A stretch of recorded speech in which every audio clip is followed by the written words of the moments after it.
amoy ng sabon para sa sanggol ay nakakapit sa bawat sulok ng maliit nilang sala. Si Liza sa ikawalong buwan ng kanyang pagbubuntis ay dahan-dahang tinutupi ang mga bagong labang damit ng kanilang magiging anak. Maliliit na medyas, pranelang kumot at mga damit na kasinlaki lamang ng kanyang palad. Habang hinahaplos niya ang kanyang malaking tiyan, isang banayad na sipa mula sa loob ang nagpangiti sa kanya. Ito ang kanyang mundo ngayon, isang mundong puno ng pag-asa at tahimik na pananabik. Ngunit ang katahimikang iyon ay biglang nabasag. Mula sa kanyang kinauupuan, tanaw niya ang asawang si Carlo sa kanilang silid kainan. Nakaupo ito, bahagyang nakatalikod at tutok na tutok sa teleponong hawak. Isang bahagyang nangiti ang gumuhit sa mga labi nito, isang nangiting alam ni Liza na hindi para sa kanya. Nang maramdaman ni Carlo na may nakatingin, bigla itong natigilan.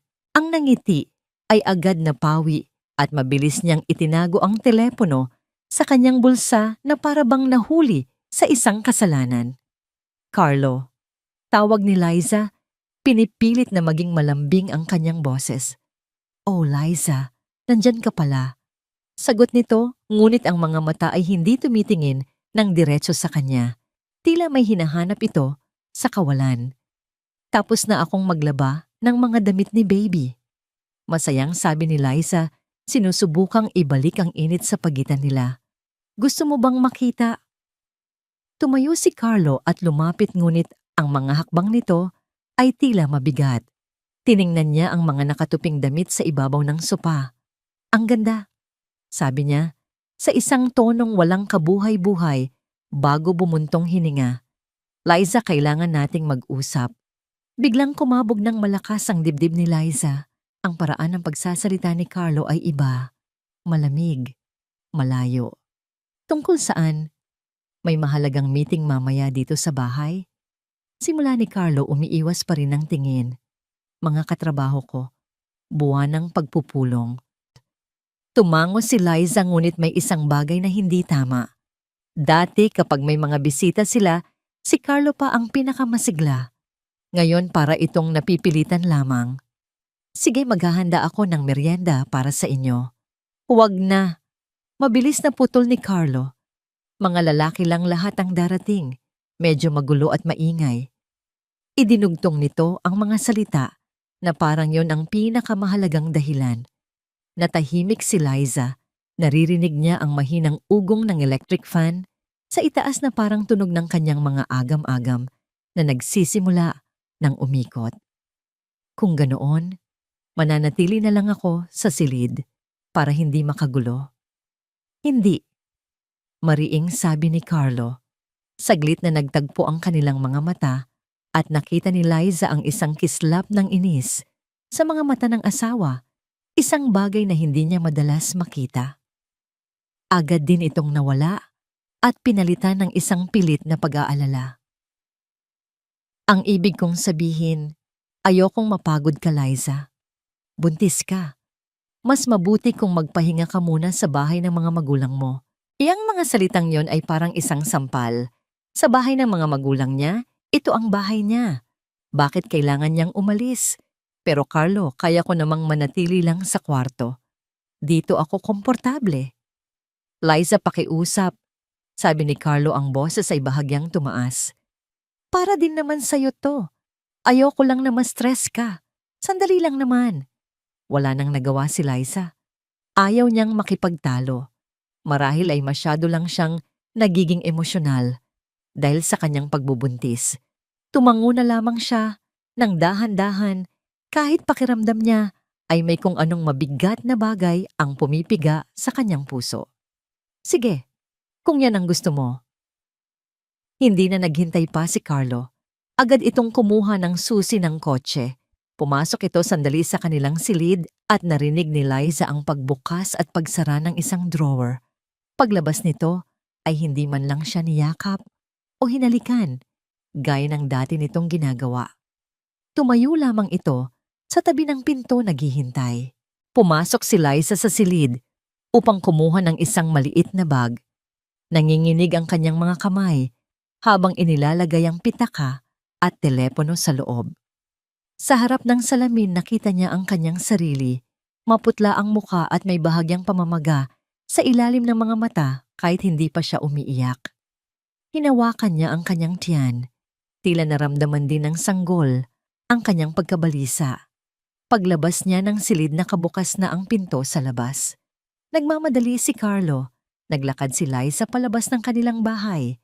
Ang hangin sa hapon ay mainit, ngunit nilalamig siya. Sa huling pagkakataon, nilingon niya ang kanilang pintong gawa sa kahoy bago yumuko at magpatuloy sa paglakad. Sa biyahe patungo sa bahay ng kanyang mga magulang, walang nagsasalita sa kanila. Ang mga kalsada ay maingay dahil sa trapiko, mga busina ng sasakyan at sigawan ng mga nagtitinda sa bangketa. Ngunit sa loob ng kotse, ang tanging naririnig ni Liza ay ang malakas na tibok ng kanyang puso. Tiningnan niya si Carlo. Mahigpit ang pagkakahawak nito sa manibela at matigas ang kanyang panga. Ilang beses nag-vibrate ang telepono sa bulsa nito, ngunit hindi niya ito pinansin. Isa na namang bagay na kakaiba. Nang sa wakas ay huminto sila sa tapat ng simpleng bahay ng kanyang mga magulang, sa isang maliit na eskinita, bumaba si Liza ng mabagal. Agad siyang sinalubong ng kanyang inang si Rosa, na ang muka ay puno ng pag-aalala. Niyakap niya ito nang mahigpit, pinipigilan ang mga luhang nagbabadyang tumulo. Si Carlo ay bumaba lamang para magbigay galang.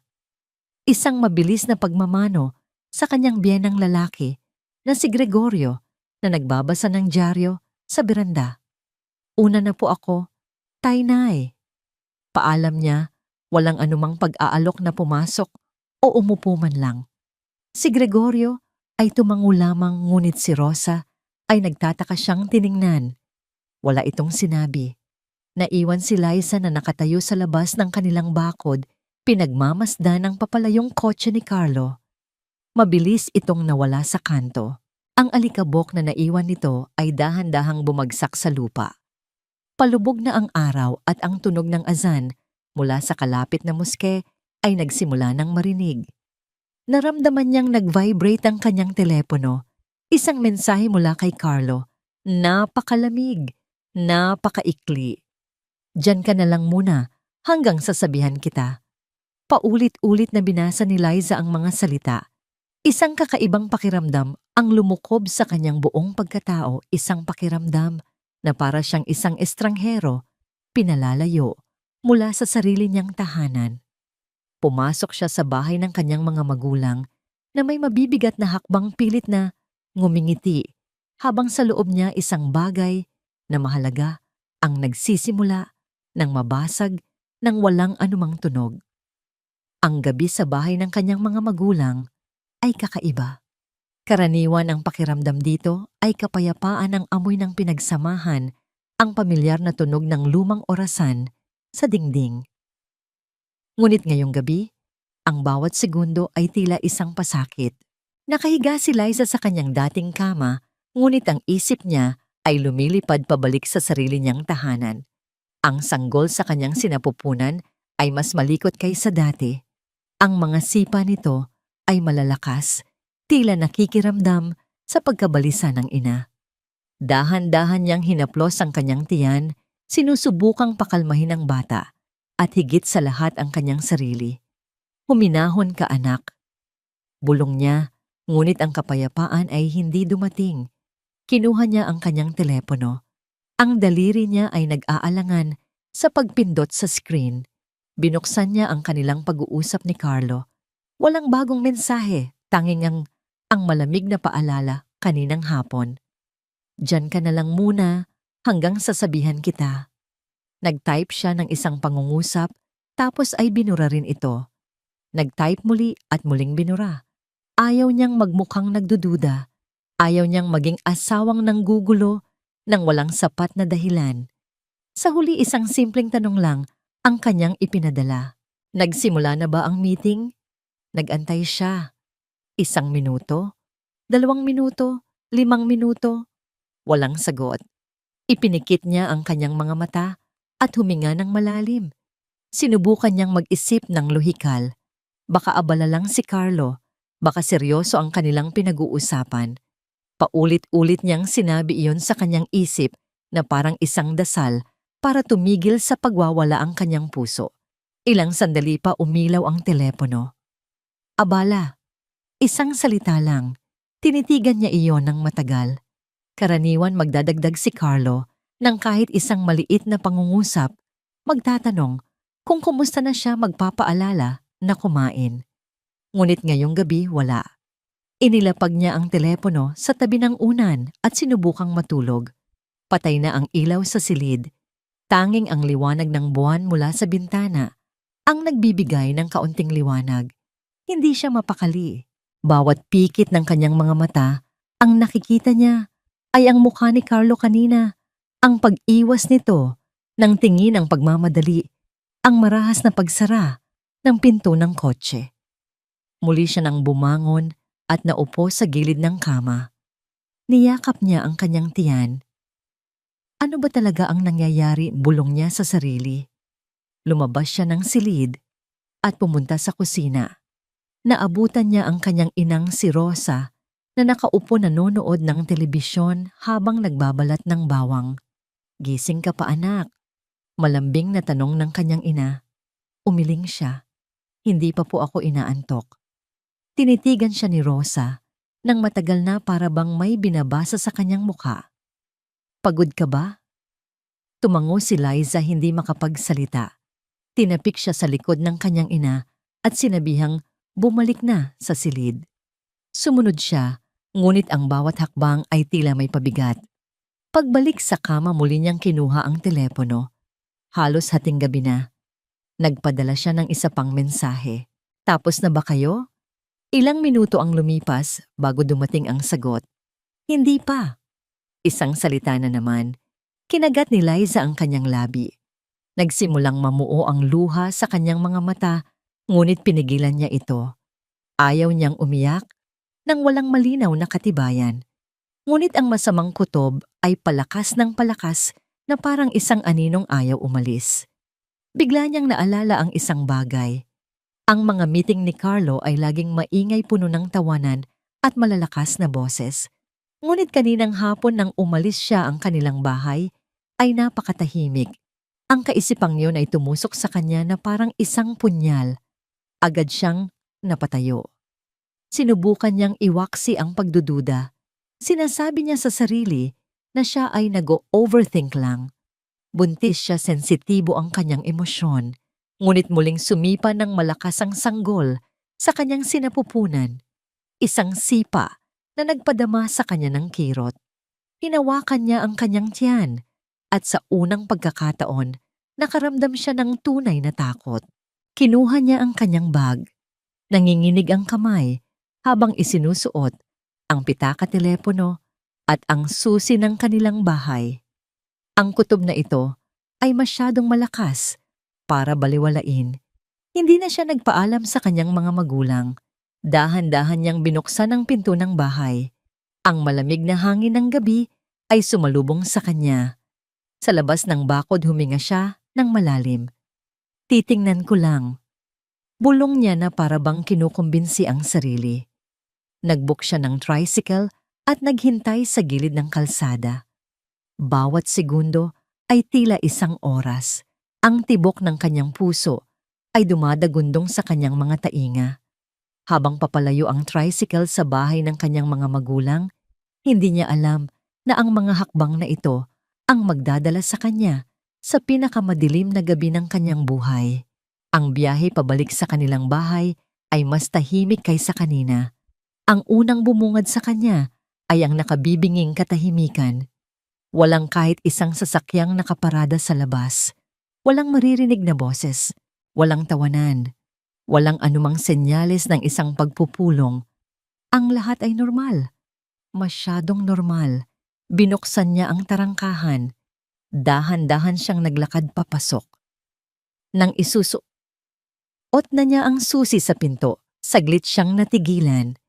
May isang pakiramdam na pumipigil sa kanya na para bang may isang katotohanang naghihintay sa loob na hindi niya kayang harapin. Ngunit ipinagpatuloy niya. Pagpasok sa sala, Ang ilaw ay nakabukas, malinis ang mesa, maayos ang sopa, ngunit may naamoy siyang kakaiba. Hindi amoy ng kape o pagkain. Isang matapang na pabango ng babae na hindi niya kailanman ginamit. Ang kanyang dibdib ay nagsimulang sumikip. Naglakad siya ng dahan-dahan patungo sa kanilang silid-tulugan. Ang bawat hakbang ay tila may bigat na 1 tonelada. Napatigil siya sa harap ng pinto. Hindi ito nakalock. May manipis na liwanag na nagmumula sa ilalim nito. Itinaas niya ang kamay para sana kumatok, ngunit napahinto ito sa hangin. May narinig siya, hindi usapan. Narinig niya ang dalawang magkaibang paghinga na hindi sabay. Narinig niya ang mahinang kaluskos ng kumot. Narinig niya ang mga tunog na masyadong malapit, masyadong pribado para sabihing nagkataon lang. Ang buo niyang katawan ay nanlamig. Dahan-dahan niyang itinulak ang pinto. At doon sa isang iglap gumuho ang kanyang mundo. Sa ibabaw ng kanilang kama, sa ilalim ng kumot na lagi niyang ginagamit, nakahiga si Carlo kasama ang isang babae. Magkadikit ang kanilang mga katawan at parehong walang pang-itaas na damit. Tanging ang kumot ang nagtatakip sa ibabang bahagi ng kanilang katawan. Nakatayo siyang parang isang estatwa, hindi kumukurap. Tila tumigil sa pag-andar ang kanyang utak. Hindi siya makagalaw. Hindi siya makasigaw. Lumingon si Carlo. Nanlaki ang mga mata nito. Ang mukha niya ay biglang namutla. Ang babae sa tabi niya ay nagulat din at mabilis na hinila ang kumot pataas. Liza. Tawag ni Carlo sa pangalan niya, ngunit ang tunog nito ay banyaga sa kanyang pandinig. Nais niyang magtanong. Nais niyang sumigaw. Ngunit walang boses na lumalabas. Ang kamay niya ay kagyat na napahawak sa kanyang tiyan. Ang sanggol ay gumalaw nang malakas na para bang nararamdaman ang pagyanig sa katawan ng ina. Anong ibig sabihin nito? Sa wakas ay nasabi niya. Ang kanyang boses ay nanginginig. Halos isang bulong na lamang. Bumangon si Carlo, nagmamadaling kinuha ang damit. Ang babae sa tabi niya ay bumangon din nakayuko, ngunit ang sulok ng kanyang mga labi ay hindi nagpapakita ng anumang pagsisisi. Mas mukha pa itong naiinis kaysa natatakot. Bakit ka umuwi? Mabilis na tanong ni Carlo, ang boses ay puno ng sisi, hindi pag-aalinlangan. Tinitigan siya ni Liza. Ang tanong na yon ay mas masakit pa kaysa sa nasaksihan niya.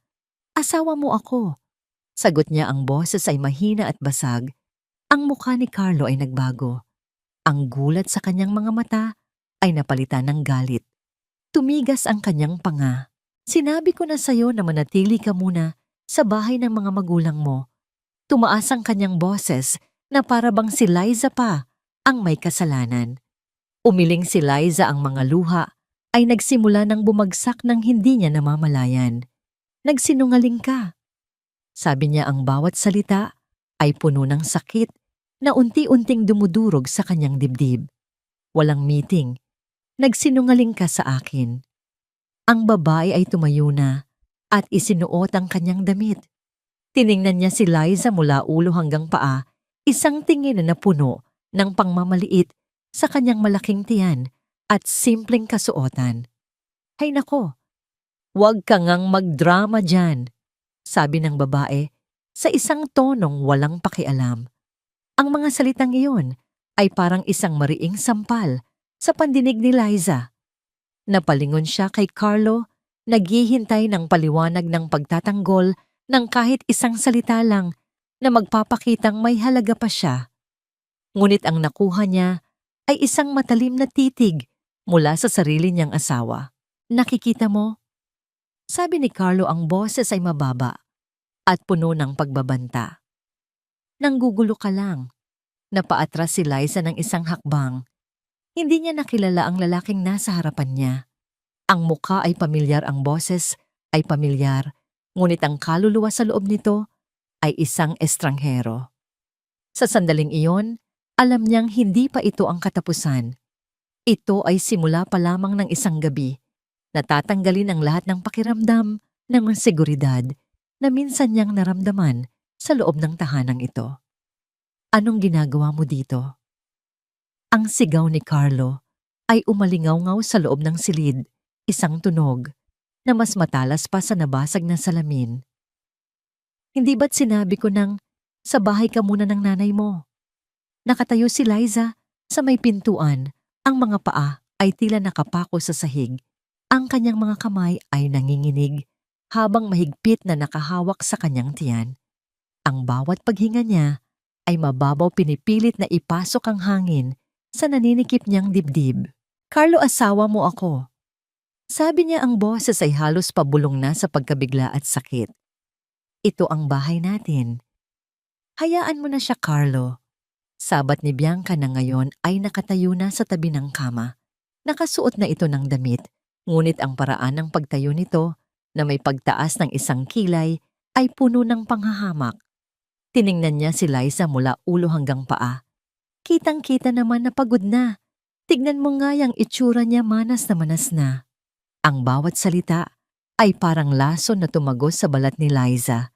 Ang kanyang pagiging ina, ang kanyang pinakaiingatang pagbubuntis ay ginawang isang kasuklam-suklam na bagay sa paningin ng babaeng ito. Sa isang iglap, ang sakit ay napalitan ng isang uri ng galit na hindi niya pa naramdaman kailanman. Ang kanyang paningin ay lumabo dahil sa mga luhang namumuo. Nakita niya ang isang baso ng tubig sa maliit na mesa sa tabi niya. Nanginginig ang kamay ni Liza nang abutin niya ang baso. Hindi na siya nag-isip. Isang malakas na wisik ng tubig ang tumama sa mukha ni Bianca. Halimaw ka! Sigaw ni Bianca, gulat at galit. Ang eksenang yon ang naging mitya. Sumabog ang galit ni Carlo. Parang isang hayop na nasugatan, ang mga mata nito ay nanlisik. Sa isang mabilis na kilos, hinablot niya ang braso ni Liza. Ano sa tingin mo ang ginagawa mo? Sigaw niya, ang bawat salita ay may kasamang laway na tumatalsik. Carlo, nasasaktan ako. Ang braso ko. Daing ni Liza, sinusubukang kumawala. Ngunit ang pagkakahawak ni Carlo ay parang bakal.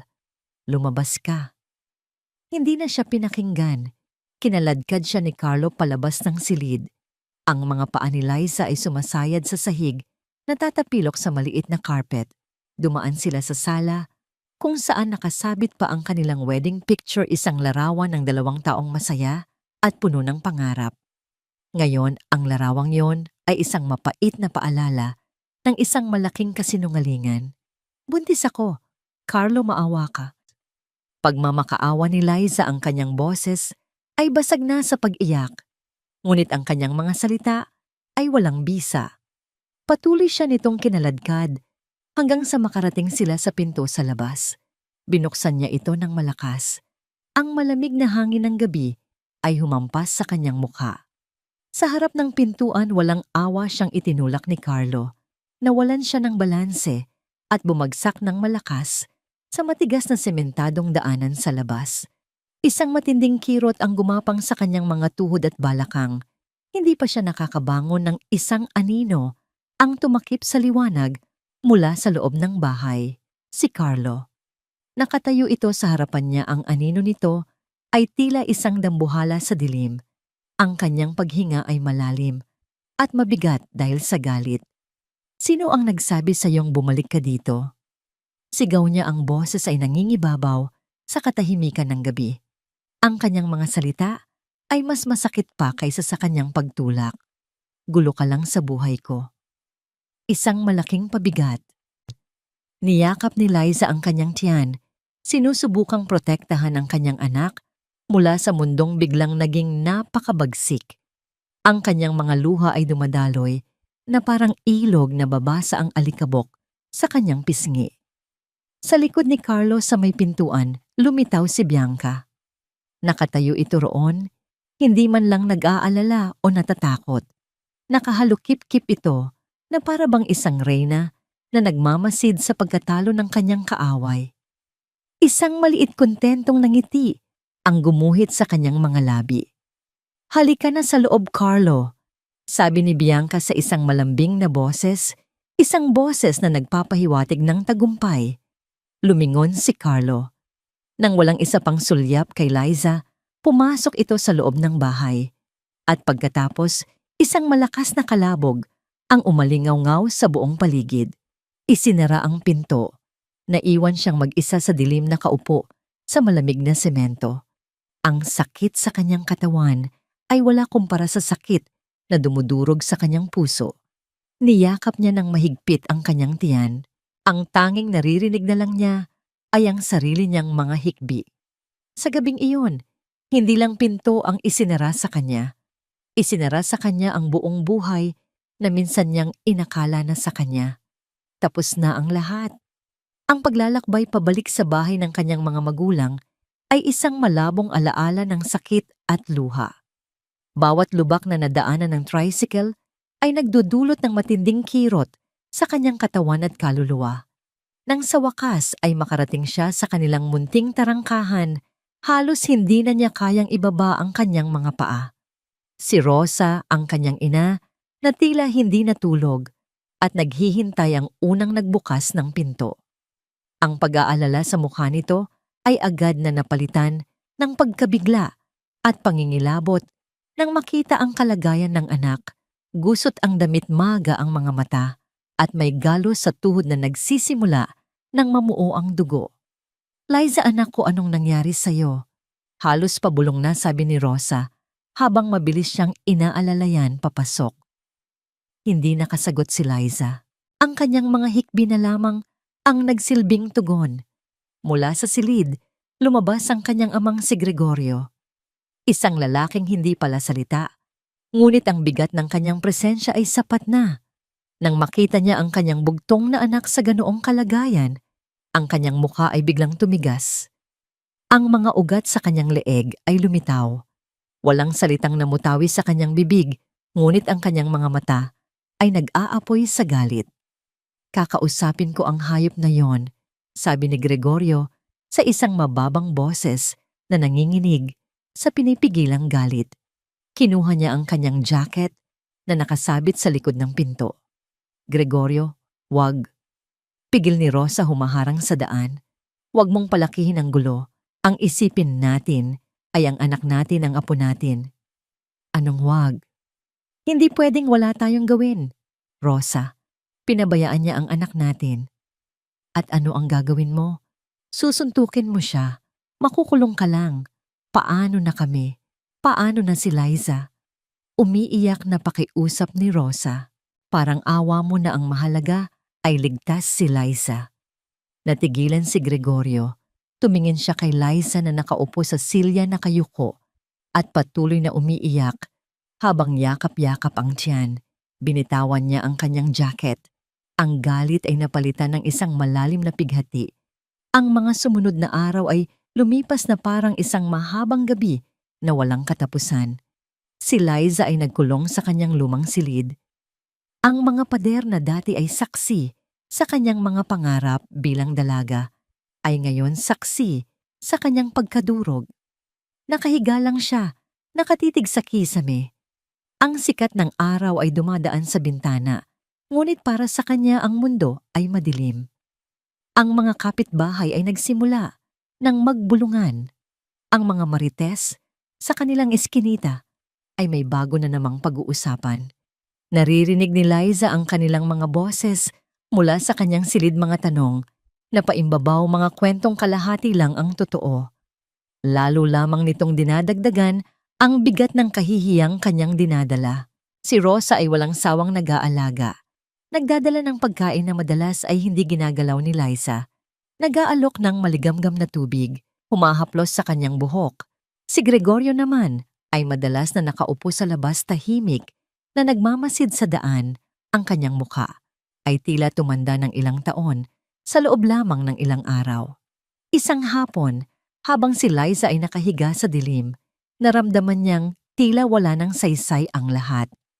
Ang sakit ng pagtataksil, ang hapdi ng pang-aalipusta, ang kahihihiyan, lahat ay sabay-sabay na dumadagan sa kanya. Sana matapos na lang ang lahat. Bulong niya sa hangin, ang mga luha ay muling dumaloy sa kanyang mga pisngi. At sa gitna ng kanyang kawalan ng pag-asa, naramdaman niya ito. Isang malakas tiyak na sipa mula sa loob ng kanyang sinapupunan. Hindi ito isang banayad na galaw. Ito ay isang sipa na puno ng buhay, isang sipa na tila nagsasabing, "Nandito ako, nanay. Lumaban ka." Natigilan si Liza. Ang kanyang kamay ay kagyat na napahawak sa kanyang tiyan. Naramdaman niya ang isa pang sipa mas malakas kaysa sa nauna. Bigla sa gitna ng kadiliman, isang maliit na liwanag ang sumilay. Hindi ito tungkol sa kanya. Hindi na. Hindi ito tungkol kay Carlo o sa babaeng iyon o sa mga taong mapanghusga. Ito ay tungkol sa isang maliit na nilalang na umaasa sa kanya na ang tanging mundo ay siya. Sa kauna-unahang pagkakataon, sa loob ng maraming araw, isang bagong damdamin ang pumalit sa pighati determinasyon. Kailangan niyang mabuhay. Kailangan niyang maging malakas. Hindi para sa kanyang sarili, kundi para sa kanyang anak. Kinabukasan nagulat sina Rosa at Gregorio nang makita si Liza na nasa kusina, kumakain ng almusal. Namumugto pa rin ang kanyang mga mata, ngunit may iba na sa kanyang tindig. Hindi na ito ang babaeng talunan. Matapos kumain, pumasok siya sa kanyang silid at kinuha ang isang lumang alkansya. Binuksan niya ito. Sa loob ay ang kaunting perang naipon niya bago pa siya ikasal, hindi kalakihan, ngunit sapat na para magsimula. Mayroon siyang isang bagay na hindi kayang kunin ni numan sa kanya, ang kanyang galing sa pagluluto. Ito ang kanyang sandata. Kinuha niya ang kanyang telepono. Ang kanyang mga kamay ay bahagya pa ring nanginginig, ngunit ang kanyang layunin ay buo na. Binuksan niya ang kanyang Facebook account. Matagal niyang tinitigan ang blankong "What's on your mind" na espasyo. Pagkatapos ay nagsimula siyang mag-type. Masarap at malinamnam na adobong manok sa gata. Handa na para sa inyong pananghalian. Available po para sa delivery bukas. Mag-message lang po para sa inyong mga order. Idinagdag niya ang isang lumang litrato ng luto niya na nakita niya sa kanyang gallery. Huminga siya ng malalim at pagkatapos pinindot ang post. Ang asul na icon ng posting ay umikot. At pagkatapos lumabas ang kanyang post, nakatitig si Liza sa screen ng kanyang telepono at pagkatapos ay sa kanyang malaking tiyan, isang maliit ngunit matatag na ngiti ang dahan-dahang gumuhit sa kanyang mga labi. Mula sa abo ng kanyang nasirang buhay, ito ang unang titis ng apoy.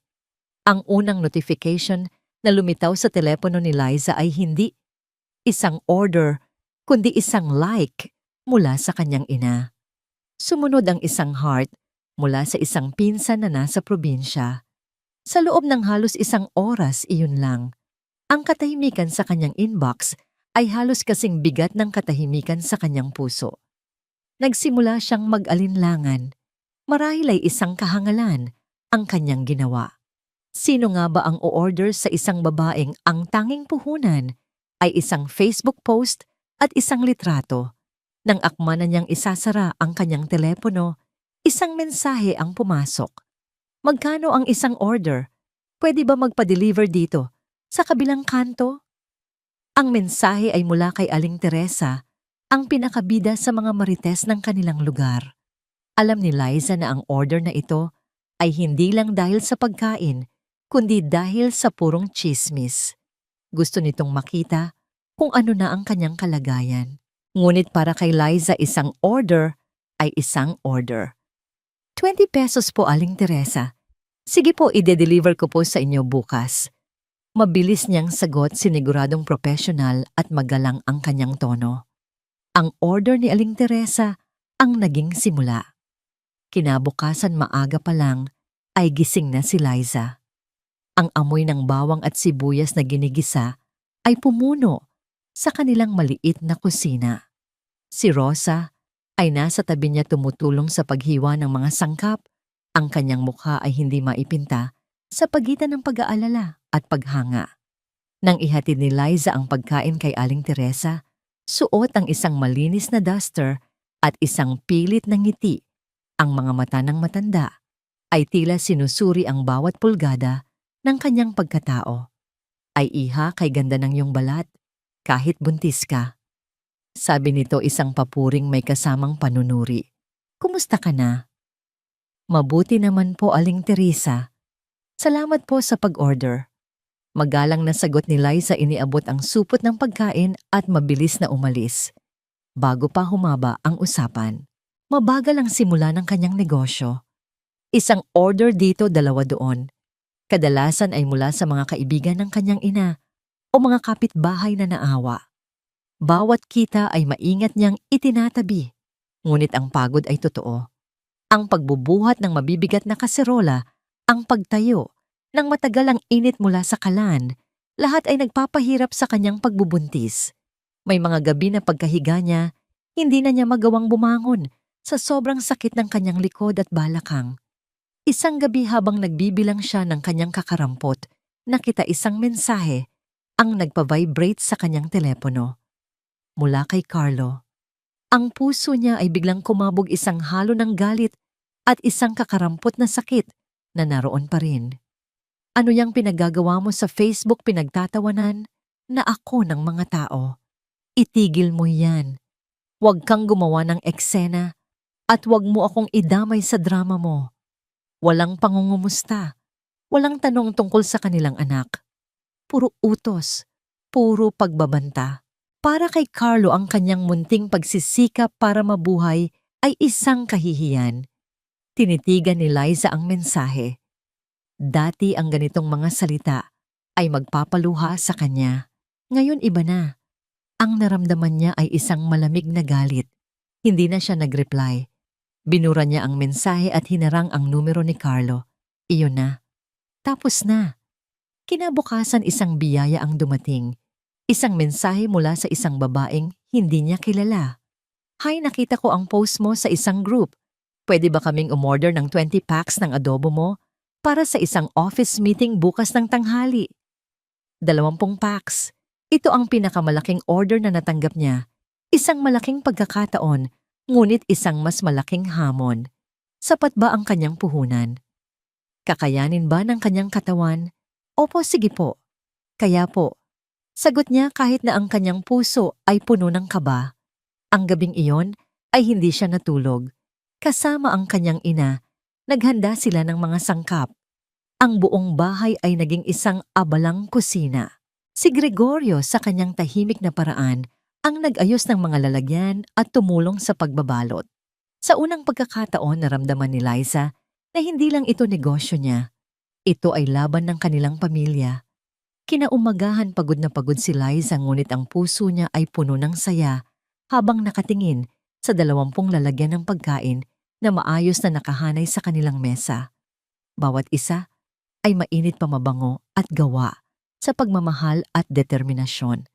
Isang delivery rider ang dumating para kunin ang mga order. Habang pinagmamasdan niya ang motor na papalayo dala ang bunga ng kanyang paghihirap, hindi niya alam na ang mga pagkaing iyon ay patungo sa isang lugar na magbabago ng kanyang kapalaran.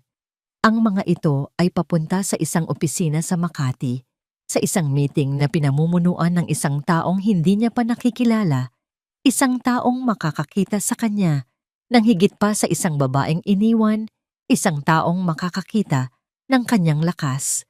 Hinaplos niya ang kanyang tiyan. Para sa'yo ito, anak. Bulong niya. Magsisimula pa lang tayo. Ang umaga, pagkatapos ng malaking order, ay nagsimula sa isang ngiti.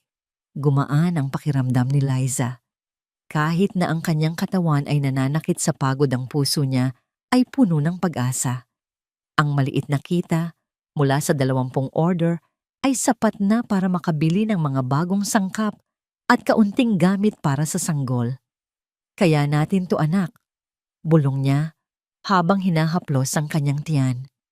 Kinahapunan, habang nagpapahinga siya, isang itim at makintab na sasakyan ang pumasok sa kanilang makitid na eskinita. Huminto ito sa tapat ng kanilang bahay. Ang mga kapitbahay ay agad na nagsilabasan, ang mga mata ay puno ng kuryosidad. Ang sasakyang yon ay halatang hindi nababagay sa kanilang simpleng lugar. Isang lalaking nakauniforme ang bumaba at magalang na nagtanong kung nasaan ang Liza's kitchen. Nanginginig na lumabas si Liza. Ako po si Liza, sabi niya. Pinabibigay po ng aking boss. Sabi ng driver, Iniabot ang isang maliit na sobre. Salamat daw po sa napakasarap na pananghalian kahapon. Nagustuhan po ng lahat, lalo na po ng aming CEO. Nang makaalis ang sasakyan, binuksan ni Liza ang sobre. Sa loob ay ang bayad para sa delivery rider na inarkila niya kasama ang isang maliit na tip. Ngunit ang mas mahalaga ay ang maliit na card na kasama nito, isang simpleng business card ng assistant ng CEO na may nakasulat na salamat sa likod. Ang pangalan ng kumpanya ay nakatatak ng malinaw. Itinabi niya ito, isang munting simbolo ng kanyang tagumpay. Ang kumpiyansang yon ay hindi nagtagal. Makalipas ang 2 araw, isang trahedya ang sumalubong sa kanya. Isang malaking order para sa isang binyag 50 katao ang biglang kinansela sa mismong araw ng delivery. Nabili na ni Liza ang lahat ng mamahaling sangkap. Ang lahat ng kanyang naipon, kasama ang perang hiniram niya sa kanyang ina, ay nawalang parang bula. Nakatayo siya sa gitna ng kanyang kusina, napapalibutan ng mga karne at gulay na hindi na maluluto. Ang bigat ng pagkabigo ay halos magpaluhod sa kanya. Napaupo siya sa isang silya, ang mga luha ay tahimik na dumadaloy. Ang maliit na pag-asang kanyang itinayo ay gumuho sa isang iglap. Paano na ang kanyang anak? Sa gitna ng kanyang pag-iyak, naalala niya ang business card. Isang desperadong ideya ang pumasok sa kanyang isip. Wala nang mawawala, sabi niya sa sarili. Nanginginig ang kanyang mga kamay habang tinatype ang numero sa kanyang telepono. Sumagot ang isang profesional na boses ng isang sekretarya. Good morning, company name. Hello po, Gusto ko po sanang mag-inquire kung paano po maging supplier ng pagkain para sa opisina ninyo. Halos pautal na sabi ni Liza. May appointment po ba kayo, ma'am? Tanong ng sekretarya, ang boses ay malamig at walang interes. Wala po, pero nag-deliver po ako sa inyo nung isang araw at pasensya na po, ma'am. Kailangan ninyong magpadala ng formal na proposal sa aming email. Sabi ng sekretarya, halatang gusto nang tapusin ang usapan. Nang akmang ibababa na ni Liza ang tawag, isang boses ng lalaki ang narinig niya sa kabilang linya. Sino yan, Helen? Isang supplier po, Sir Ricardo. Nagkaroon ng katahimikan. Naalala ni Liza ang sinabi ng driver, CEO, Ricardo. Bigyan mo siya ng schedule para makausap ako bukas. Sabi ng boses. Natigilan ang sekretarya at lalo na si Liza. Po, sir, pero bukas, 10 minuto. Kinabukasan, suot ang kanyang pinakamatinong bestida na halos hindi na magkasya sa kanyang malaking tiyan. Pumasok si Liza sa isang building na gawa sa salamin at bakal. Ang lamig ng aircon ay tumagos sa kanyang balat. Ang lahat ay abala. Nakatingin sa kanilang mga computer, hindi siya pinapansin. Pakiramdam niya ay isa siyang dayuhan sa ibang planeta. Dinala siya sa isang opisina na may malaking bintana kung saan tanaw ang buong syudad. Sa likod ng isang malaking mesa ay nakaupo ang isang lalaki. Hindi ito bata, marahil ay nasa mga huling bahagi na ng kanyang edad, 40. Mayroon itong mga guhit ng karanasan sa kanyang mukha, ngunit ang kanyang mga mata ay matalas at puno ng talino. Ito si Ricardo. Umupo ka, Miss Liza. Sabi niya, ang boses ay kalmado, ngunit may bigat. Naupo si Liza, ang kanyang mga kamay ay magkahawak ng mahigpit sa ibabaw ng kanyang kandungan. 10 minuto, paalala ni Ricardo, hindi para maging masungit, kundi para maging direkta. Bakit ka nandito? Huminga ng malalim si Liza. Hindi siya nagkwento tungkol kay Carlo. Hindi siya nagreklamo tungkol sa kanyang buhay. Inilatag niya ang kanyang maliit na negosyo. Ipinakita niya ang mga litrato ng kanyang mga luto sa kanyang telepono. Ipinaliwanag niya ang kanyang dedikasyon sa paggamit ng mga sariwang sangkap. Inamin niya ang kanyang pagkalugi kahapon, hindi bilang isang kwento ng kaawaan, kundi bilang isang patunay na handa siyang sumugal para sa kanyang negosyo. Nakikinig lang si Ricardo, hindi nagsasalita. Ang kanyang mga mata ay hindi umaalis sa kanya. Nakikita niya ang panginginig sa mga kamay ni Liza Ngunit nakikita rin niya ang apoy sa kanyang mga mata. Nakikita niya ang isang babaeng nasaktan, ngunit hindi sumusuko. Naalala niya ang kanyang sariling ina, isang single mother na nagtaguyod sa kanya sa pamamagitan ng paglalabada. Nang matapos si Liza, may katahimikang namagitan sa kanila. Alam kong maliit lang ang negosyo ko, sir. Basag ni Liza sa katahimikan, pero kaya kong patunayan na karapat-dapat ako sa tiwala ninyo. Tumayo si Ricardo at lumapit sa bintana, nakatalikod sa kanya. Tumingin ito sa syudad sa ibaba. Hindi kita bibigyan ng pera, sabi niya na nagpabagsak sa puso ni Liza. Lumingon si Ricardo at tiningnan siya ng diretso sa mata. Pero mamumuhunan ako sa kasipagan mo. Natigilan si Liza. Kailangan ng kumpanya ng regular na supplier para sa pananghalian ng mga empleyado. Simula sa Lunes, gusto kong ikaw ang mag-supply para sa isang departamento. Kung magustuhan nila ang luto mo sa loob ng isang buwan, gagawin nating opisyal ang kontrata. Hindi makapaniwala si Liza. Ang mga luha na kanina pa niya pinipigilan ay nagsimula nang bumagsak, ngunit sa pagkakataong ito, hindi dahil sa sakit, kundi dahil sa labis na pasasalamat. Salamat po, sir. Maraming salamat po. Sabi niya, ang boses ay nanginginig. Tumangulang si Ricardo. Patunayan mo na tama ang desisyon ko. Lumabas si Liza sa building na yon na parang lumulutang. Ang sikat ng araw sa labas ay tila mas maliwanag. Sa unang pagkakataon sa loob ng napakatagal na panahon, hindi na niya naramdaman na siya ay biktima. Siya ay isang babaeng binigyan ng pagkakataon, isang pagkakataong pinaghirapan niya at hindi isinuko. Ang mga sumunod na linggo ay lumipas na parang isang panaginip. Ang maliit na kusina ni Liza ay naging sentro ng kanyang mundo. Bago pa sumikat ang araw, gising na siya abala sa paghahanda ng pananghalian para sa isang buong departamento. Tinulungan siya ng kanyang ina, habang ang kanyang ama naman ang nakatuka sa pagbili ng mga sangkap sa palengke tuwing madaling araw. Naging isang operasyon ito ng kanilang pamilya, isang laban na sabay-sabay nilang hinaharap. Bawat araw pagkatapos, maipadala ang mga pagkain, babagsak si Liza sa upuan, pagod na pagod. Ngunit ang pagod na yon ay may kasamang tamis ang tamis ng tagumpay. Ang feedback mula sa mga empleyado ay positibo. Ang pangalan ni Liza ay unti-unting nakikilala sa loob ng kumpanya ni Ricardo. Si Ricardo ay hindi na niya muling nakausap ng personal. Ang lahat ng transaksyon ay dumadaan sa assistant nito. Ngunit lingid sa kaalaman ni Liza, si Ricardo ay laging nagtatanong tungkol sa kanya. Kumusta ang feedback sa pagkain ni Liza sa mamamani? Madalas niyang tanong. Bawat papuri na naririnig niya ay nagpapatunay na tama ang kanyang naging desisyon. Isang gabi habang nag-aayos siya ng mga lalagyan, para kinabukasan nakaramdam siya ng isang matinding kirot sa kanyang likod na sinundan ng paninigas ng kanyang tiyan. Napahawak siya sa mesa para suportahan ang sarili. Liza, anong nangyayari? Nag-aalalang tanong ni Rosa. Kontraksyon na yata, Nay. Sabi ni Liza, hirap sa paghinga. Hindi na sila nagsayang ng oras. Sa tulong ni Gregorio at ng isang kapitbahay na may tricycle, isinugod nila si Liza sa pinakamalapit na pampublikong ospital.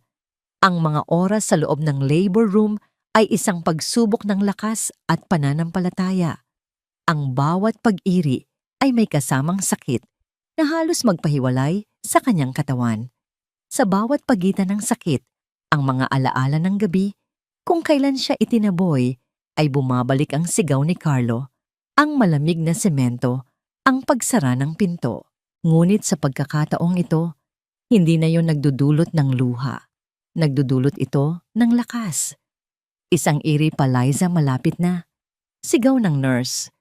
Sa huling pagkakataon, ibinuhos niya ang lahat ng kanyang natitirang lakas, isang sigaw, na hindi lang dahil sa sakit, kundi dahil sa lahat ng kanyang pinagdaanan. At pagkatapos isang tunog ang pumuno, sa buong silid, isang tunog. na mas matamis pa sa anumang musika, ang iyak ng isang sanggol.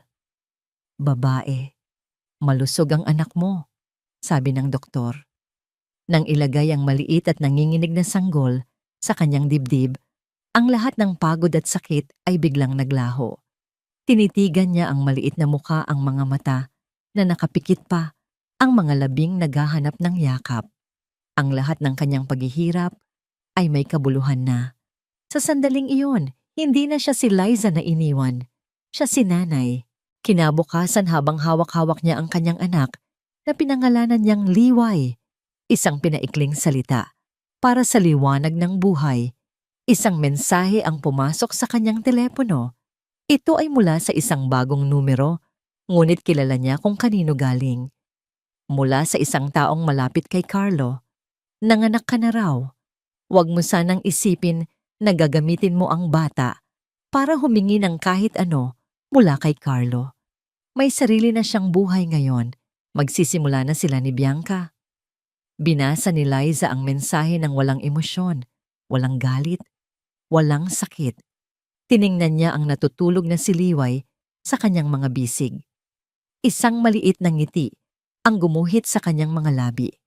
"Hindi namin kayo kailangan," bulong niya sa kanyang anak.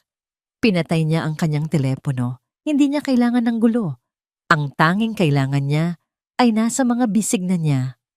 Pagkalipas ng ilang araw nang makauwi na sila mula sa ospital, ang kontrata mula sa kumpanya ni Ricardo ay dumating. 1 taong kontrata. Ang kanyang negosyo ay opisyal na. Nasa gitna siya ng pagpapasuso kay Liway nang mabasa niya ang email. Ang mga luha ng pasasalamat ay muling dumaloy sa kanyang mga pisngi. Niyakap niya ang kanyang anak. "Anak, ito na ang simula," sabi niya. Sa gabing iyon, habang mahimbing na natutulog si Liway sa kanyang tabi, nagpadala si Liza ng isang maikling mensahe kay Ricardo. "Sir, maraming salamat po sa tiwala. Hindi ko po ito sasayangin." Ang sagot ay mabilis na dumating. "Binigyan lang kita ng pinto, Liza. Ikaw ang nagbukas nito para sa sarili mo.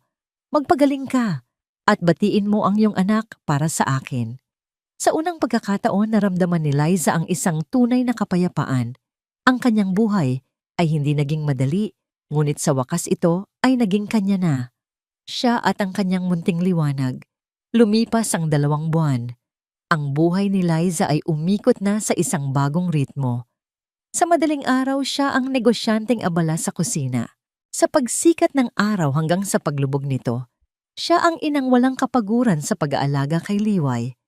Ang pagod ay palaging naroon, ngunit ito ay isang pagod na may kasamang layunin. Ang kanyang maliit na negosyo, ang Liza's Kitchen, ay hindi na gaanong maliit.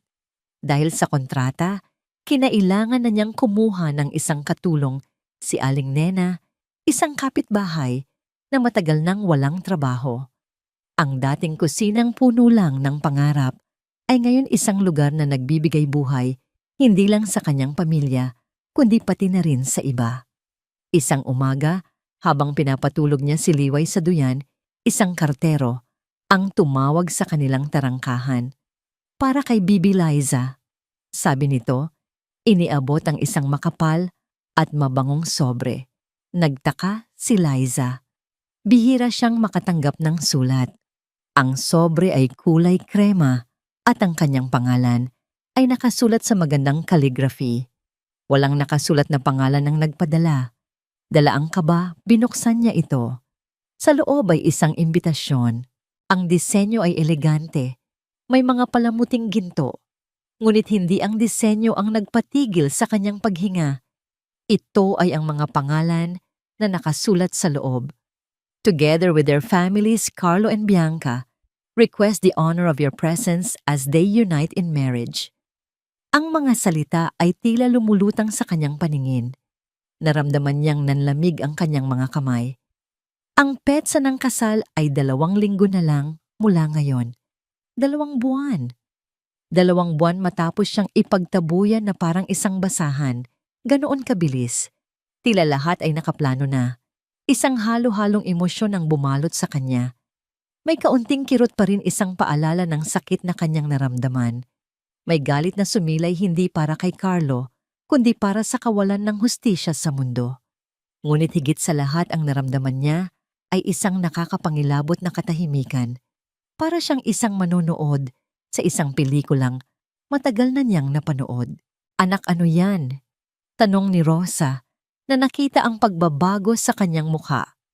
Walang salitang iniabot ni Liza ang imbitasyon. Kinuha ito ni Rosa. Ang kanyang mga mata ay nanlaki sa pagkabigla at pagkatapos ay napalitan ito ng nag-aalab na galit. Walang hiya. Matapos ang lahat ng ginawa nila sa'yo, may lakas pa sila ng loob na padalhan ka nito. Nanggagalaiting, sabi ni Rosa. Itapon mo yan, Liza. Wag kang pupunta. Hindi mo kailangang makita ang pagmumukha nila. Pumasok si Gregorio mula sa labas at nakita ang imbitasyon sa kamay ng kanyang asawa. Ang kanyang mukha ay dumilim. Isang malaking insulto.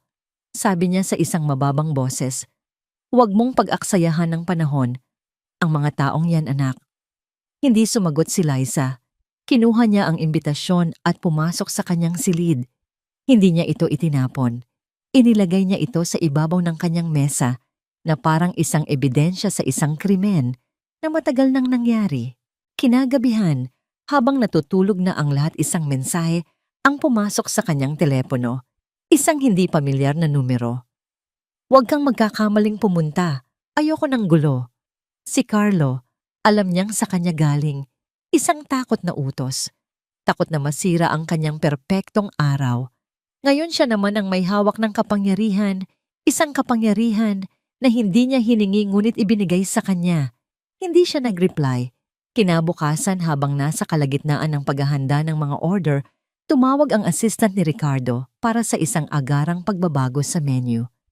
Sa gitna ng kanilang pag-uusap, narinig ni Liza ang boses ni Ricardo sa background. "Pakikumusta mo ako kay Liza," sabi nito. Nang matapos ang tawag, naramdaman ni Liza ang isang kakaibang tibok ng puso. Sa loob ng ilang araw, ang imbitasyon sa kanyang mesa ay tila isang tanong na walang sagot. Pupunta ba siya para saan? Para maghiganti? Para ipakita na hindi siya talunan? Isang hapon, habang abala siya sa pag-aasikaso kay Liway, tumawag ang telepono. Numero ni Ricardo. "Liza," sabi nito sa kabilang linya.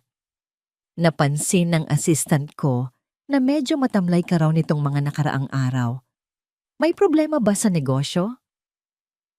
Nag-alinlangan si Liza, ngunit mayroon sa boses ni Ricardo na nagpapahiwatig ng tunay na pag-aalala, hindi lang bilang isang kliyente. "Hindi po sa negosyo, sir," sabi niya. Huminga siya ng malalim. "Nakatanggap po ako ng imbitasyon sa kasal ng dati ko pong asawa." Nagkaroon ng katahimikan sa kabilang linya. Hindi ito isang katahimikan ng pagkabigla, kundi isang katahimikan ng pag-unawa. "Naiintindihan ko." Sa wakas ay sabi ni Ricardo. Hindi ito nagtanong ng detalye, hindi ito nagbigay ng payo. Mahirap na desisyon yan. "Hindi ko po alam ang gagawin," pag-amin ni Liza. Muling nagkaroon ng katahimikan.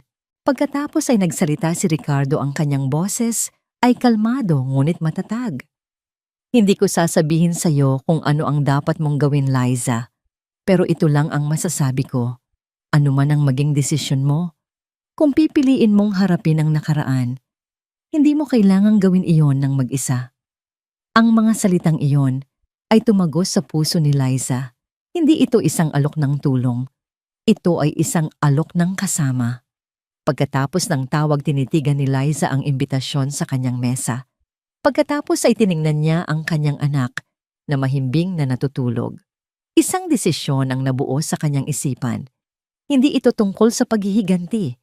Ito ay tungkol sa pagtatapos ng isang kabanata sa sarili niyang mga tuntunin. Ang araw ng kasal ay dumating kasabay ng isang maaliwalas na umaga. Ngunit para sa pamilya ni Liza, ang hangin ay mabigat. "Sigurado ka ba talaga dito, anak?" tanong ni Rosa sa pangatlong pagkakataon habang pinagmamasdan niya si Liza na nag-aayos sa harap ng salamin. Ngumiti si Liza. "Opo, Anay. Kailangan ko pong gawin to." Hindi siya nakasuot ng isang mamahaling bestida na sumisigaw ng paghihiganti. Pinili niya ang isang simpleng puting bestida na abot hanggang tuhod malinis at disente. Ang kanyang buhok ay nakapusod ng maayos. Ang tanging alahas na suot niya ay isang maliit na kwintas. Hindi siya nagpunta doon para makipagkompetensya. Nagpunta siya doon bilang si Liza, isang ina, isang negosyante, isang babaeng buo. Dahan-dahan niyang binuhat ang si Liway na nakasuot ng isang maliit na puting damit na katerno ng sa kanya. Ang kanyang anak ay ang kanyang lakas, ang kanyang buhay na patunay na hindi siya natalo. Sakto sa oras isang itim na sasakyan ang pumarada sa tapat ng kanilang bahay. Ang parehong sasakyan na nagdala ng pagbabago sa kanyang buhay. Bumaba si Ricardo nakasuot ng isang simpleng barong na may class. Hindi siya mukhang isang CEO na pupunta sa isang kasal. Mukha siyang isang kagalang-galang na kaibigan. Tumango siya kina Gregorio at Rosa bilang paggalang. "Handa ka na?" Tanong niya kay Liza, ang kanyang mga mata ay nagpapahiwatig ng suporta. Tumango si Liza. "Handa na po." Ang biyahe patungo sa reception hall ay tahimik. Hindi sila nag-usap tungkol sa kasal. Pinag-usapan nila ang negosyo, ang mga bagong recipe na sinusubukan ni Liza, ang paglaki ni Liway. Sa pamamagitan nito, pinapakalma ni Ricardo ang kanyang kalooban, inaalis ang kanyang isip sa nakaambang komprontasyon. Nang huminto sila sa harap ng isang magarang gusali, huminga ng malalim si Liza. Ang paligid ay puno ng mga nakaparadang mamahaling sasakyan. Ang mga bisita ay nakabihis ng magagara. Bumaba si Ricardo at magalang na ipinagbukas siya ng pinto. Inalalayan niya si Liza sa pagbaba na para bang ito ang pinakamahalagang tao sa mundo. Pagpasok nila sa loob, ang malakas na tunog ng musika at tawanan ay sumalubong sa kanila. Ang lahat ay abala, nagkakasiyahan. Ngunit ang kanilang pagdating ay tila isang bato na inihagis sa isang tahimik na lawa. Ang mga bulungan ay nagsimula. "Si Liza ba yan?" "Oo, siya nga, ang asawa ni Carlo dati." "Sino yang kasama niya, mukhang importante?" Hindi pinansin ni Liza ang mga bulungan. Itinuon niya ang kanyang paningin sa unahan. Doon, malapit sa entablado, nakatayo ang bagong kasal. Si Carlo sa kanyang mamahaling suit ay tumatawa ng malakas. Si Bianca sa kanyang puting-puting gown ay nakakapit sa braso nito, ang mukha ay nagliliwanag sa tagumpay. Mukha silang perpekto, isang larawan ng kasinungalingan. Hanggang sa napansin sila ni Carlo. Ang kanyang tawa ay biglang naputol. Ang kanyang mga mata ay nanlaki. Ang nangiti sa kanyang labi ay naglaho. Ang kulay ng kanyang mukha ay biglang namutla na parang isang papel. Siniko niya si Bianca at itinuro sila gamit ang kanyang mga mata. Lumingon si Bianca. Ang kanyang ngiti ay naglaho rin na palitan ng isang matalim na titig na puno ng inis at pagkabigla. Hindi lumapit si Liza. Nanatili lang siyang nakatayo. Malapit sa pasukan si Liway ay mahimbing na natutulog sa kanyang mga bisig. Hayaan niyang sila ang gumawa ng unang hakbang. Ang presensya ni Ricardo sa kanyang tabi ay nagbigay ng isang hindi nakikitang kalasag. Ang mga taong nakakakilala kay Ricardo mula sa mundo ng negosyo ay nagsimulang maglapitan para bumati. "Mr. Ricardo, isang karangalan na makita ka dito." Bawat pagbati ay parang isang dagok sa mukha ni Carlo. Ang kanyang mga katrabaho na naroon din ay nanlaki ang mga mata. Ang kanilang big boss ay naroon kasama ang dating asawa ng kanilang kasamahan. Hindi na nakatiis si Carlo. Naglakad ito palapit sa kanila, pilit nang ngumingiti. "Sir Ricardo, hindi ko po alam na darating kayo." Sabi niya, ang boses ay halatang pilit. Tumango lang si Ricardo. "Binabati kita, Carlo," sabi niya sa isang kalmadong tono. Pagkatapos ay tumingin siya kay Liza. At pagkatapos ay bumalik kay Carlo. "Ipinakikilala ko si Liza. Ang may-ari ng Liza's Kitchen, ang supplier natin sa opisina." Ang bawat salita ay tila isang suntok sa sikmura ni Carlo. Supplier gulat niyang tanong. Oo, sabi ni Ricardo. Ang kanyang mga mata ay hindi umaalis sa mukha ni Carlo. Sa katunayan, isa siya sa mga pinakamahusay na supplier na nakatrabaho ko. Isang babaeng puno ng integridad at profesionalismo. Ang papuri ay parang isang sampal. Si Liza ang babaeng itinuring niyang pabigat, ay ngayon pinupuri ng kanyang pinakamataas na boss. Lumapit si Bianca, ang kanyang mukha ay puno ng inggit. Oh, anong himala? At naparito ka. Sabi niya kay Liza, ang boses ay matamis, ngunit puno ng lason. At nagdala ka pa ng bata. Bago pa makasagot si Liza, nagsalita si Ricardo. Isang magandang araw para sa isang kasal. Sabi niya, ang kanyang tingin ay diretso kay Carlo. Sa kumpanya ko, pinahahalagahan ko ang mga empleyadong may pananagutan. Hindi lang sa trabaho kundi pati na rin sa kanilang personal na buhay. Dahil ang isang taong hindi marunong lumingon sa kanyang mga responsibilidad ay hindi mapagkakatiwalaan sa anumang bagay. Ang mga salitang iyon, kahit hindi direktang akusasyon, ay tumama ng husto. Walang nasabi si Carlo. Si Bianca ay napakagatlabi. Ang mga tao sa paligid na nakarinig ay nagkunwaring walang narinig, ngunit ang kanilang mga mata ay nagsasabi ng lahat. Naramdaman ni Liza na sapat na itawid na niya ang kanyang punto nang walang sigawan, walang iskandalo. Mauna na kami, sabi ni Liza sa isang malinaw at matatag na boses. Tumingin siya ng diretso kay Carlo at sa unang pagkakataon, nakita niyang yumuko ito ng tingin. Tayo na, sabi ni Ricardo. Habang naglalakad sila, papalabas ang lahat ng mata ay nakasunod sa kanila. Ang musika ay tumutugtog pa rin, ngunit ang masayang kapaligiran ay basag na. Iniwan nila sa likod ang isang selebrasyon na puno ng pag-aalinlangan, isang tagumpay na naging isang malaking kahihiyan. Si Liza ay hindi lumingon. Naglakad siya papalabas, ang kanyang ulo ay nakataas. Hindi siya ang nanalo. Ang katotohanan ang nanalo. Paglabas nila ng gusali, ang hangin sa labas ay tila mas sariwa. Huminga ng malalim si Liza, isang paghinga na nagpakawala sa huling bigat na nakadagan sa kanyang dibdib. Tapos na. Ang kabanata ng kanyang buhay na puno ng sakit, pagtataksil at kahihiyan ay opisyal nang nagsara. Habang naglalakad sila pabalik sa sasakyan, si Liway ay bahagyang gumalaw sa kanyang mga bisig at nagmulat ng mata. Tinitigan nito ang kanyang ina na para bang alam nito ang lahat ng nangyari. Hinaplos ni Liza ang malambot na pisngi ng kanyang anak. Hindi tayo nanalo sa pamamagitan ng sigaw, anak.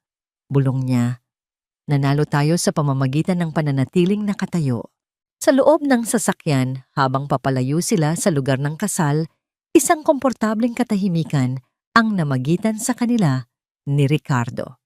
Walang nagsasalita, ngunit ang katahimikang yon ay puno ng pag-unawa. Tumingin si Liza sa labas ng bintana, pinagmamasdan ang mga gusali at mga taong nagdaraan. Ang mundo ay patuloy sa pag-ikot, walang pakialam sa maliliit na drama ng buhay. At sa unang pagkakataon, naramdaman niyang ganoon din siya. Salamat po, Sir Ricardo. Basag ni Liza sa katahimikan, ang kanyang boses ay puno ng sinseridad. Hindi ko po alam kung paano kayo pasasalamatan. Lumingon si Ricardo mula sa pagmamaneho at binigyan siya ng isang maliit ngunit totoong ngiti. Wala kang dapat ipagpasalamat sa akin, Liza. Ang lahat ng ito, ikaw ang gumawa. Ang tapang mo, ang dignidad mo, ikaw ang nagdala niyan para sa sarili mo. Naging saksi lang ako.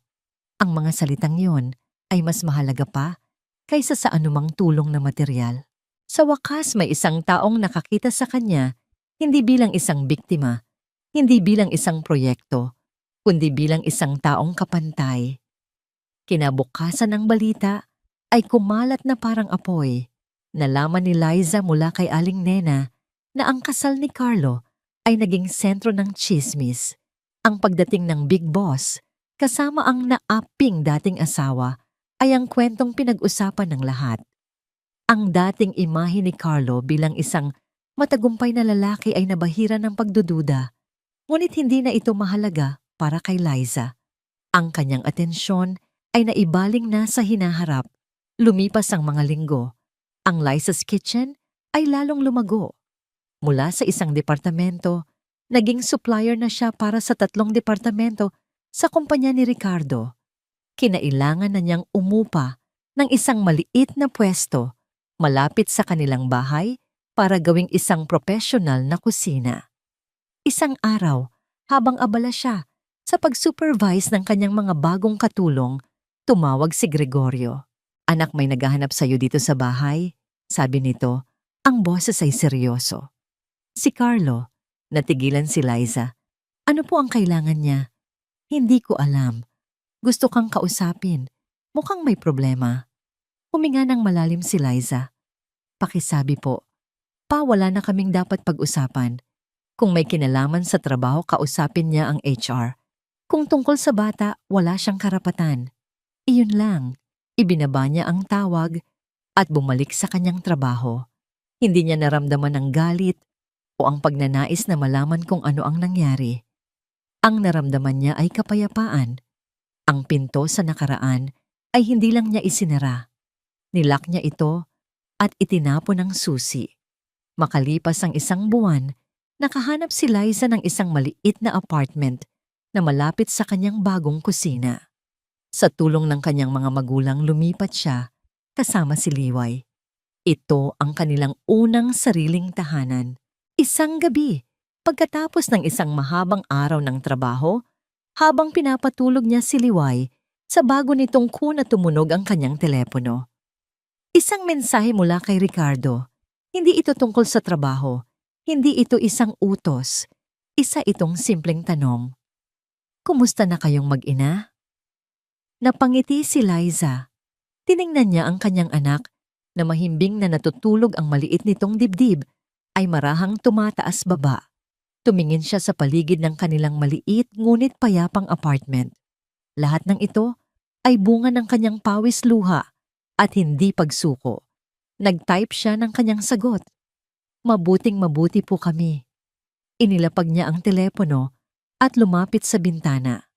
Ang mga ilaw ng syudad ay kumikislap sa dilim. Ang gabi ay tahimik. Wala na ang takot. Wala na ang sakit. Ang naroon na lang ay isang malalim na pasasalamat at isang tahimik na pananabik para sa kung ano ang dala ng bukas. Ang kanyang paglalakbay ay hindi patapos. Ngunit sa wakas, siya na ang may hawak ng manibela. Siya na ang nagsusulat ng kanyang sariling kwento. At alam niya, sa kaibuturan ng kanyang puso na ito ay simula pa lamang ng isang magandang umaga. 1 taon. Sa loob ng 1 taon, ang mga sugat na minsan ay sariwa ay naghilom na at naging mga pilat mga paalala ng isang laban na napagtagumpayan. Si Liway ay isa ng bibo at malusog na bata na nagsisimula ng humakbang.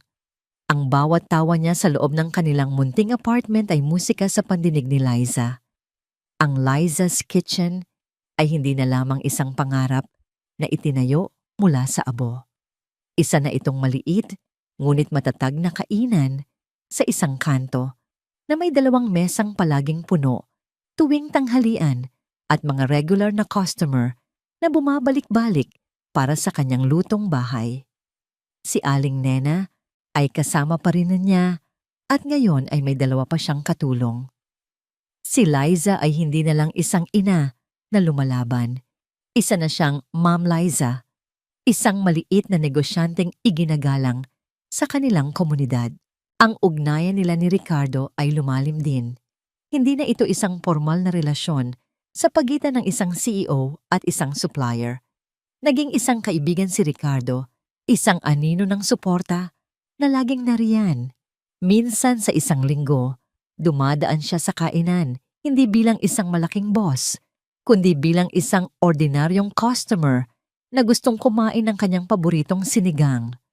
Nagdadala siya ng mga laruan para kay Liway at ang bata ay natutunan na siyang tawaging Tito Rick. Ang presensya ni Ricardo ay nagdulot ng isang kakaibang init sa buhay ni Liza. Sa piling niya nakakaramdam siya ng seguridad na matagal na niyang kinalimutan. Ngunit kasabay ng init na yon ay ang isang pader na hindi nakikita isang pader na si Liza mismo ang nagtayo sa paligid ng kanyang puso. Nakikipagtawanan siya, nakikipagkwentuhan, ngunit laging may isang bahagi ng kanyang sarili na nakatago, laging may distansya. Ang alaala ng pagkakanulo ni Carlo ay isang anino na mahirap alisin. Isang hapon habang nag-aayos siya ng mga resibo, si Aling Nena ay lumapit sa kanya, ang boses ay halos pabulong. "Ma'am Liza, may narinig po akong tsismis." Simula nito, "Ano na naman yan? Aling Nena, baka masunog yang niluluto mo." Biro ni Liza, hindi gaanong interesado. "Tungkol po kay Carlo." Pagpapatuloy nito, "Narinig ko po sa dating kapitbahay nila, tinanggal daw po sa trabaho. Nagbawas daw po ng tao sa kumpanya at isa siya sa mga nauna. At pagkatapos noon, iniwan na rin daw po siya ni Bianca. Bumalik daw po sa probinsya yung babae." Natigilan si Liza. Binitawan niya ang hawak na ballpen. Isang imahe ni Carlo ang pumasok sa kanyang isip, hindi ang galit na Carlo na nagtataboy sa kanya, kundi isang talunang Carlo. Sabi po, nakatira na lang daw po ulit siya sa mga magulang niya. Palaging lasing daw po at walang trabaho. Dagdag pa ni Aling Nena, halatang nasiyahan sa balita. Inaasahan ni Liza na makakaramdam siya ng kasiyahan ng paghihiganti. Ngunit wala. Ang naramdaman niya ay isang malalim na pagkahapo, isang pakiramdam ng pagiging tapos na. Ang lalaking minsan niyang minahal at kinatakutan ay isa na lamang kwento mula sa malayo. Hindi na siya bahagi ng mundo nito at hindi na rin ito bahagi ng sa kanya. "Hayaan mo na sila, Aling Nena." Sabi na lang ni Liza. "May sarili na tayong mga problema." Sa gabing iyon, dumating si Ricardo para sunduin ang inorder niyang pagkain. Habang naghihintay, nakipaglaro siya kay Liway. Pinagmamasdan sila ni Liza mula sa malayo. Ang paraan ng pagtingin ni Ricardo kay Liway ay puno ng pagmamahal. Ang paraan ng pagtawa ng kanyang anak kasama si Ricardo ay nagdulot ng kirot at saya sa kanyang dibdib. Nang paalis na si Ricardo, huminto ito sa may pinto. "Liza," sabi niya, ang boses ay bahagyang seryoso. "Sa darating na Sabado anibersaryo ng pagkamatay ng nanay ko, may maliit lang kaming salo-salo sa bahay ako at ang tita ko lang. Gusto ko sanang makapunta kayo ni Liway."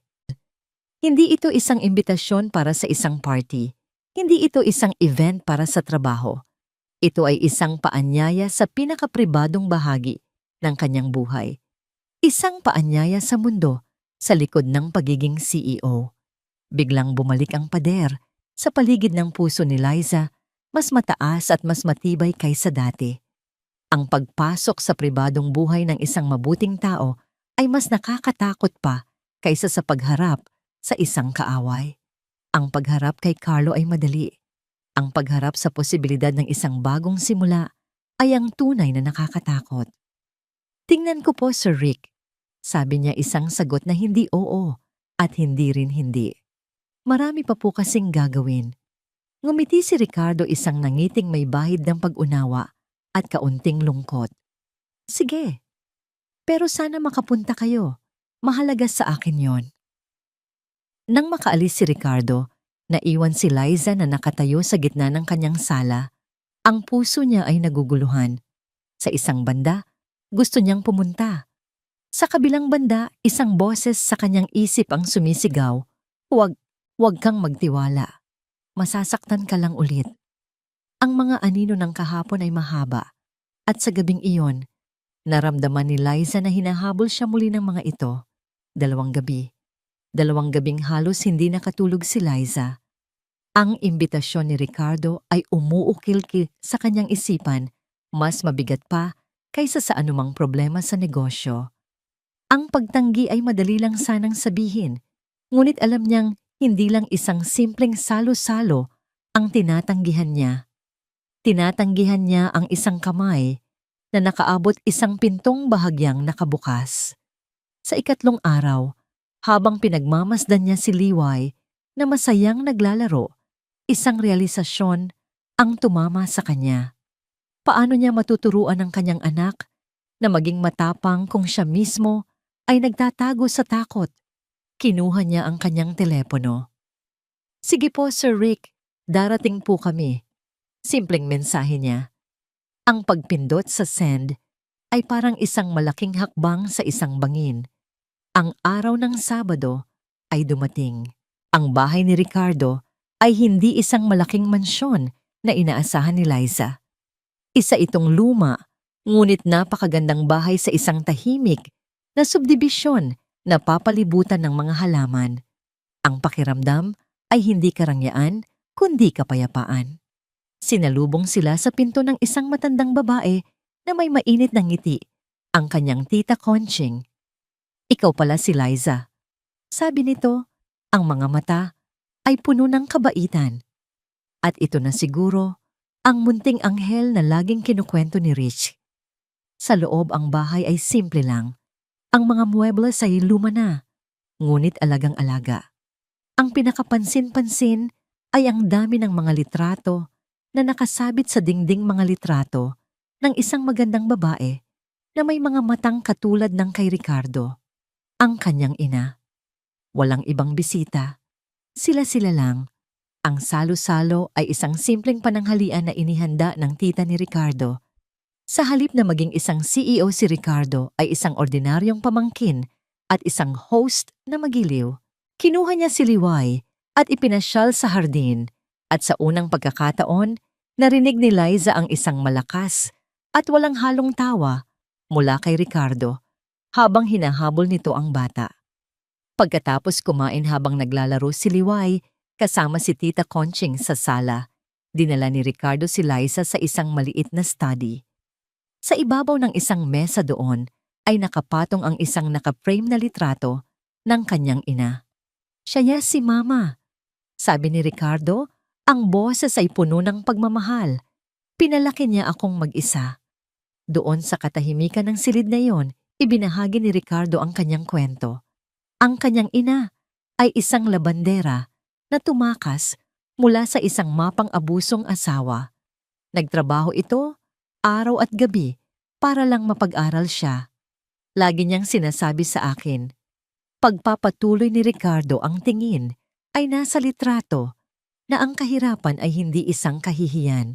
Ang tunay na kahihiyan ay ang pagsuko.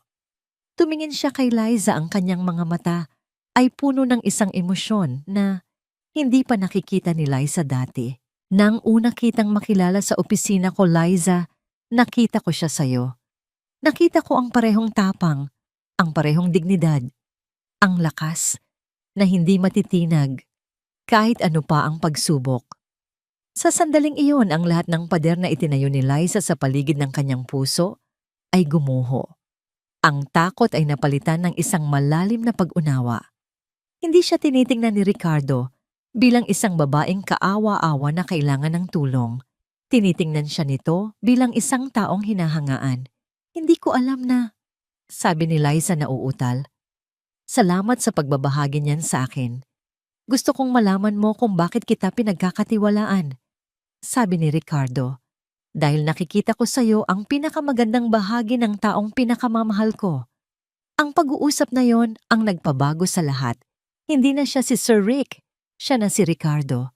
Sa biyahe pa uwi, habang mahimbing na natutulog si Liway, sa car seat sa likod isang komportableng katahimikan ang muling namayani. Nang huminto ang sasakyan sa tapat ng apartment ni Liza, ang gabi ay tahimik. "Salamat sa araw na ito, Liza," sabi ni Ricardo.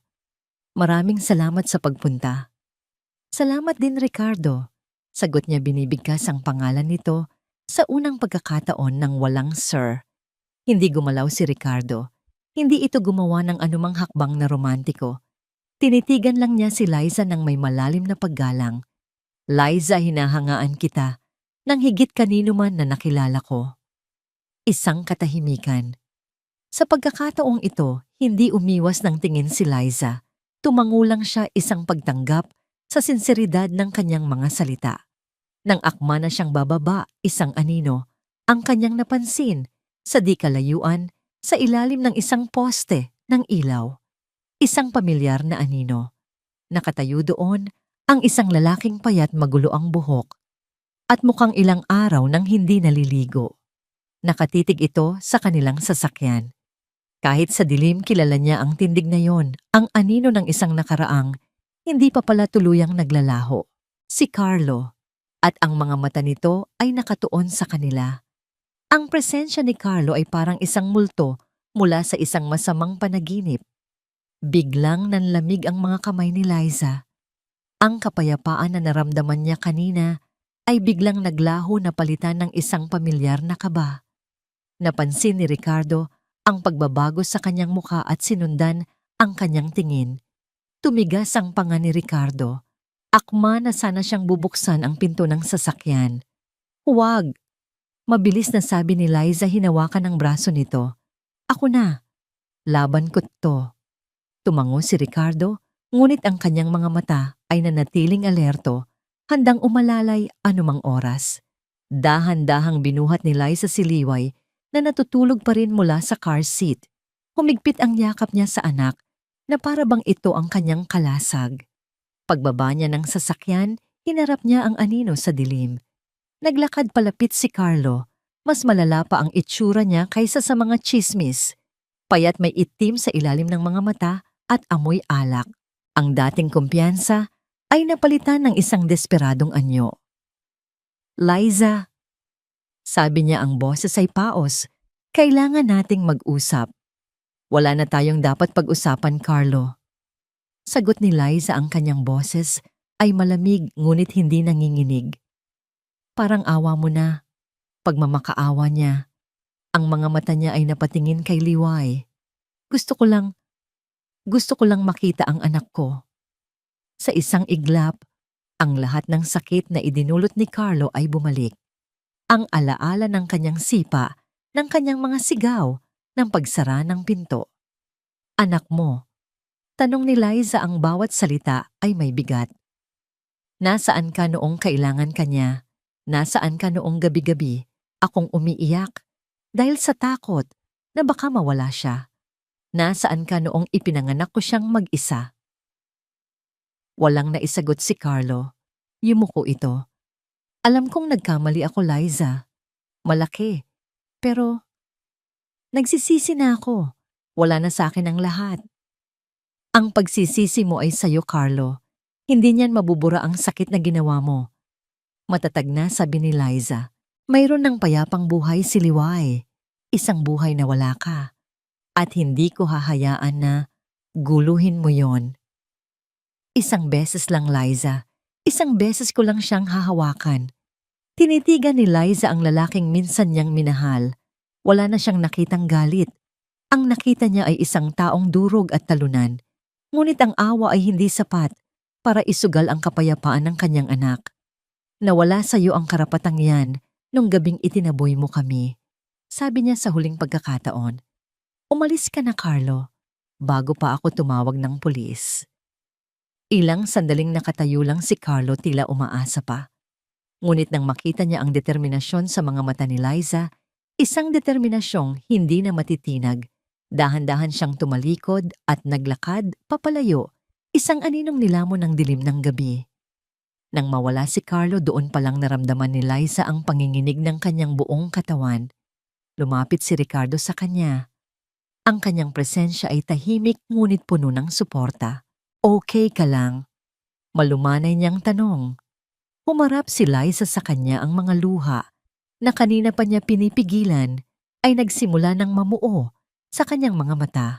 Sa wakas, inamin niya ang kanyang pinakamalaking takot, hindi lang kay Ricardo, kundi sa kanyang sarili. Takot ako, bulong niya. Takot akong magtiwala ulit. Paano kung maulit lang ang lahat? Hindi siya binigyan ni Ricardo ng mga pangakong walang laman. Hindi niya sinabing, hindi kita sasaktan. Sa halip tinitigan niya si Liza ng diretso sa mata, ang kanyang tingin ay puno ng sinseridad. Hindi ako siya, Liza, sabi niya. At handa akong gugulin ang natitirang bahagi ng buhay ko para patunayan yan. Pero gagawin ko lang yon kapag handa ka na. Iyon lang. Walang pilitan. Walang pressure. Isang pangakong nakasalalay sa kanyang pagiging handa.